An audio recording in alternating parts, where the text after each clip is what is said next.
Hey everyone, welcome back to another video. I thought we would do a video on gender branding, and it's a pretty complicated subject, and I'm not going to pretend I have all the answers, because I don't, and I don't know all the reasons, but it's an interesting topic to kind of delve into regardless. I did a review with Timmy on Ultramile.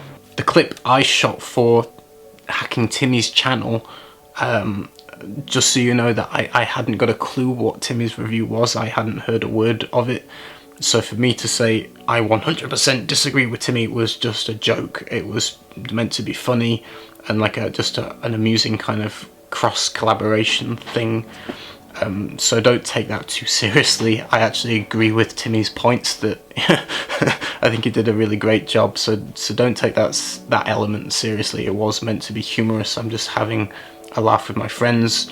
Timmy doing the same thing on my channel. I hope that comes across properly, that it is a joke. We were chatting on the phone, we thought it would be hilarious to do that, and my buddy from Fragrance Boss joined in at the end of it. It was just a humorous thing to kind of tie it together and make it a little bit silly, to lighten it up, to show that, you know, two people can have a fairly different opinion and still be great friends. That's kind of the point. That it's silly to fall out with people, or to be aggressive, or to be nasty to someone that doesn't share your opinion on a fragrance, which we see a lot of as reviewers in the comment sections.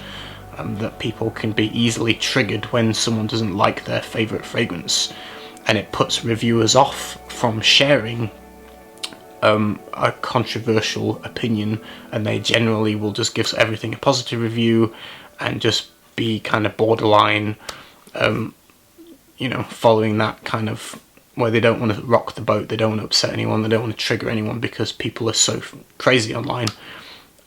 I try and kind of rock the boat a little bit in just, I feel like it's good to have the good and the bad and to have opposing opinions, and I don't think there's anything wrong with that. I think it's healthy to have opposing opinions, and it doesn't mean that you can't get on, it doesn't mean that you can't be civilized. It should be that people can express different opinions and still be friends, and it's sad that the world isn't seemingly like that, and people kind of take it too far where their opinion is the only right one and they don't like someone else with a different opinion. So I think, you know, that whole thing is kind of making a point of that, really. But I want to get into specifics of gender branding and the complexities of it in this video. I think Timmy did a really good job on that, because I refer to the fragrance as smelling feminine, and it does to me. It smells feminine. I can't help that. That's just it. That's what it feels to me. Timmy did a better job in the video, because he pointed out that it's unisex. It doesn't matter, like, it appeals to women, it appeals to men, it's unisex. And I kind of made that point in the video, that if it was in a pink bottle, men probably wouldn't buy it, even if it was the same juice. And that basically gender branding is stupid. That was kind of the point I wanted to kind of get across. What is masculine and what is feminine in perfume? And, you know, is it nature or is it nurture? And I think no one's going to have an answer for that. A lot of it is definitely nurture. It's how you're brought up, it's the country you're born into, the family, your friends, school, all that kind of plays a part into what you perceive as masculine and feminine. A good example is, back in the day, you know, a long time ago, the colours pink and blue were reversed. Boys would wear pink and girls would wear blue. And I can read you a quote. This is the quote. "Pink, being a more decided and stronger colour, is more suitable for the boy, while blue, which is more delicate and dainty, is prettier for the girl." So you can see that views used to be very different, and now pink is considered super feminine, blue is considered masculine, whereas before it was different. Another example that goes back even older is the ancient Romans.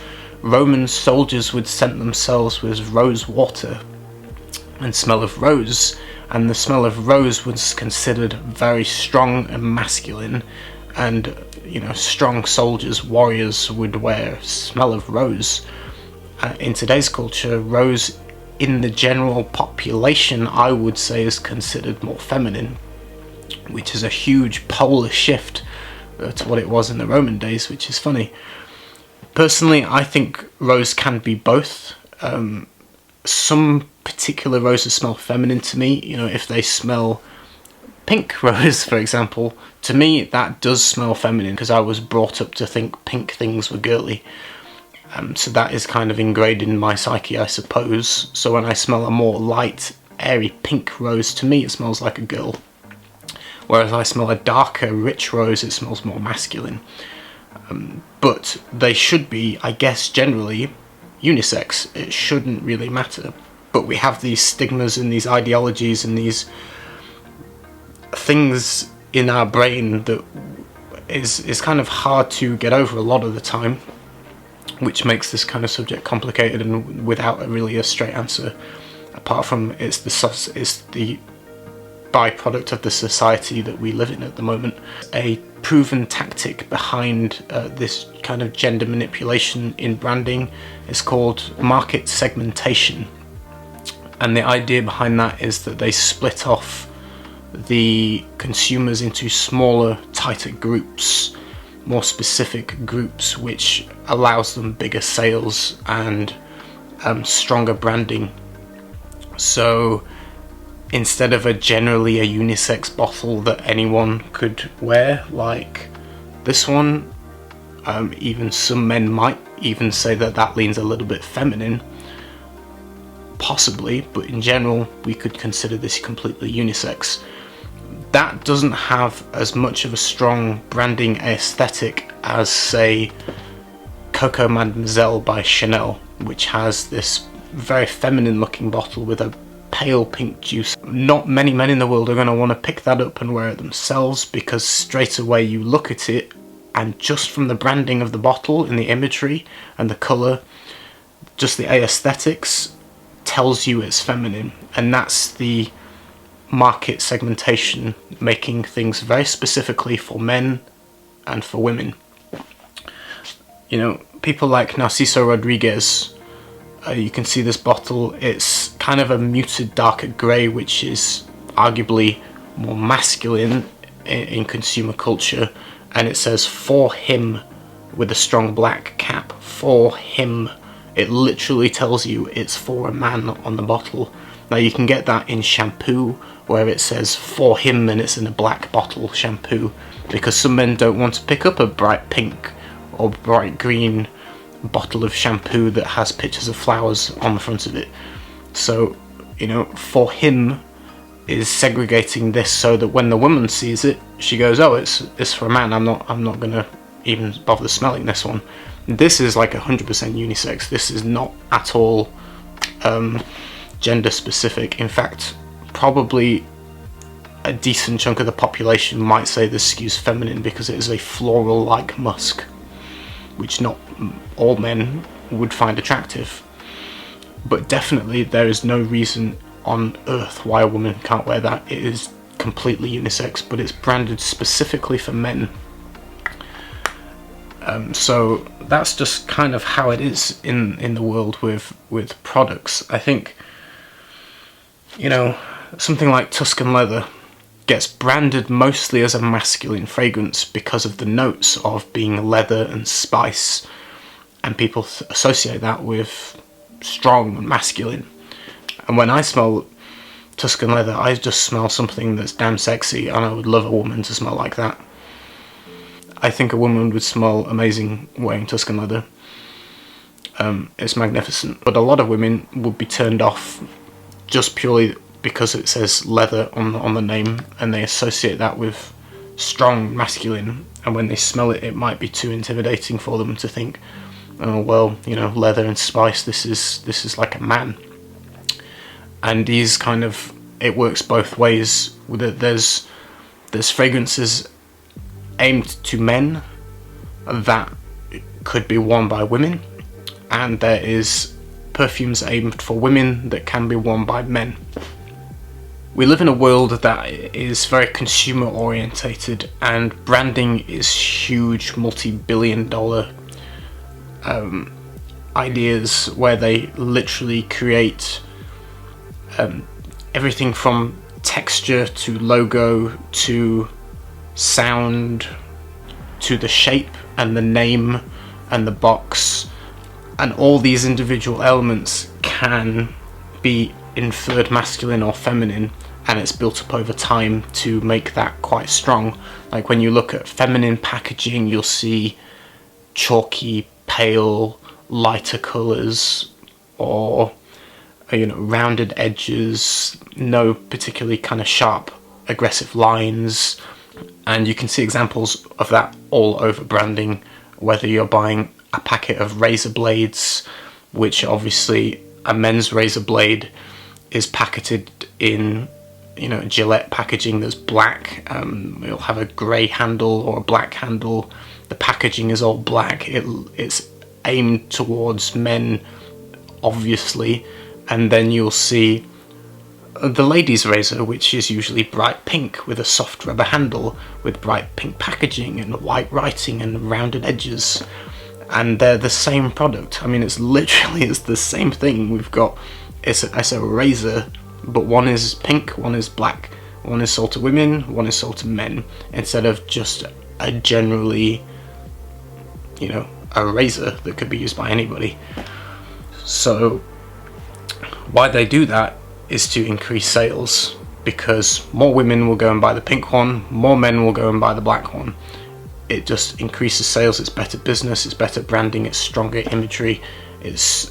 So when you walk down the aisle in a supermarket, your eye is drawn to everything that's meant to be for a woman, and the men are drawn to everything that's meant to be for a man. And it's very intuitive, and you don't really think about it. You walk down the aisle and you just think, okay, this one's for men, this one's for men, this one's for men, or if you're a woman, this is my aisle, it's all feminine stuff.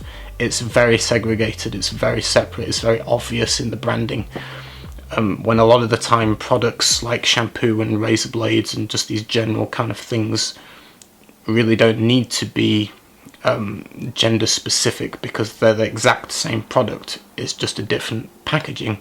I mean, you can appreciate that. Okay, so Chanel or Dior clearly have market segmentation. They have women designated fragrances that look feminine in their design and their naming choice and the boxes and the bottles they come in. And you have specifically men's fragrances which look more masculine. They're darker bottles, they're sharper edges, they're just more masculine. And then the line gets blurred when the notes are selected, like with Ultramar, that smells of notes that are typically used in women's perfume, i.e. pear and vanilla, widely used in women's perfumery, not all that used in men's fragrances really. You don't particularly see pear in really any men's fragrances, and that kind of level of sweetness and fruitiness is generally perceived by most people in the world as feminine. And I fall into that trap as well, of feeling that it's feminine, and I don't have an answer for why I think it's feminine. I don't know why, except that I just know that to my brain, when I smell it, what I imagine in my head is a younger girl, not a man. And that might be flawed on my part, but that's how it is for a lot of people. And so I think you have to acknowledge that. I mean, you can't pretend that that isn't a thing, because that's how the world is, and there's no escaping it. That's being forced into our brain from baby age, from wearing blue and pink t-shirts as a boy and a girl. So it's a complicated, interesting subject to delve into, but I feel when it comes to perfumery, I mean, it's fine to have an opinion. Personally, I think it's completely fine to have an opinion that something smells masculine or something smells feminine, because to people it usually just does. That's just how it is. There's plenty of fragrances that I personally wouldn't wear because I feel like I would smell like a girl, and I'm sure there's plenty of women in the world that wouldn't wear certain fragrances I like because they think they would smell like a man. That's kind of how it is, but there's plenty of fragrances in between that navigate that, where they don't smell either way. There's like a million fragrances that are completely unisex that just don't matter. A good example of that is, like I say, like Abel or even Atelier Cologne do a great job of looking completely gender neutral. I mean, that does not look feminine or masculine. Anyone could pick that up without feeling self-conscious if you've got those kind of stigma attached to, you know, owning a bottle that looks feminine if you're a guy or whatever. So for me, it's important to basically, you know, as a reviewer, I mean, we give our opinions, and, you know, you might not agree with the opinions most of the time or some of the time, and that's fine. That's how the world should be. Not everyone should agree with each other all the time, because people are individual. We have individual feelings, individual ways we've been brought up, you know, individual aspects to our lives that make us unique, with unique opinions and unique views on the world. So it's normal for people to disagree, and just as with food, perfume is hugely subjective, and I think it's so important to remember not to think that your opinion is like the only opinion, you know what I mean? In general, I feel maybe it's a little bit easier for women to delve into the men's fragrances than it is for a man to delve into the women's, because men have got this kind of thing on them where they have to be strong and masculine, and owning a bright pink sparkly bottle on their dresser table has connotations associated with it that they don't want to look a certain way, they don't want to feel like they're a girl, or have these kind of judgments pushed onto them that why is this 30-year-old man got a pink sparkly perfume bottle on his, you know, bedside table that he wears himself. Like, some people, I completely get that we've been kind of brainwashed as a culture into this kind of weird mindset of this is masculine, this is feminine. If you wear one or the other, then it's wrong. I do try to look at things from all perspectives. I don't think that my view is the only correct view, but it is an interesting topic that I don't really know how to discuss properly, because I don't know the answers myself, and it's kind of an open discussion topic for you to join in, to kind of why is something masculine or why is something feminine in terms of perfumery. And do you prefer unisex brands, you know, where the gender isn't pushed, or are you happy that, you know, women have pretty little dainty bottles and men have stronger, more aggressive bottles?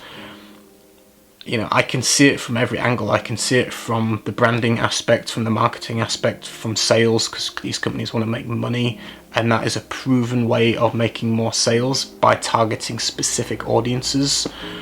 But I also can see the broader picture of that we shouldn't be brainwashed into being manipulated into what's masculine and feminine, to make up your own mind in your own brain, your own way, without being influenced by packaging or by branding or marketing. You should just go off the smell to what you feel you enjoy. And people do, I think it's getting better, because you see men pulling off, they go and buy Black Orchid by Tom Ford, which is marketed to a women's perfume. I think interestingly with that one though, it does help that the bottle is black and not hugely feminine looking. If that same bottle was sparkly pink, then maybe a different story, you know what I mean? So I think guys are getting better at it, but it's still, you know, it's still the way it is. And for a lot of people, there is masculine, there is feminine, there's kind of, they don't want to mix that up. But like I say, there's a lot of grey lines, like this one is completely unisex. Tuscan leather, I think, gets branded mostly as masculine, even though I would love a woman to smell like that, and I think it would smell fantastic on a woman. So there's a lot of grey lines and a lot of, I don't know what the answer is or what the solution is. I can't particularly see it changing, to be honest, not in the immediate future. I think the branding aspect of the world is so strong that it's just completely pushed into kids from the smallest of ages, that, you know, boys grow up playing with Lego that's aimed for fighting and action figures, Star Wars, and girls are aimed for, you know, Barbie dolls and horses and pink things and little doll houses. You know, that's pushed into you from an early age, and it's very hard to get out of that as you grow up. That stuff sticks with you from childhood, and society brings it forward in your adulthood as well. So it's something that you never really escape, but something to be mindful of. And, you know, don't be too manipulated by branding. If you like something, wear it regardless of what anyone else thinks. Just because I think Ultramile smells feminine and I don't want to wear it because it's too sweet for me, shouldn't put you off from trying it, or shouldn't put you off from enjoying it. You should have your own opinion, and your own opinion should be strong enough not to be wavered or upset by anybody else. So yeah, complicated subject. If you want to chat about it, we can delve into it in the comments for a further discussion. That's my thoughts for today. I'll see you very soon in the next video, and take care everybody. Bye.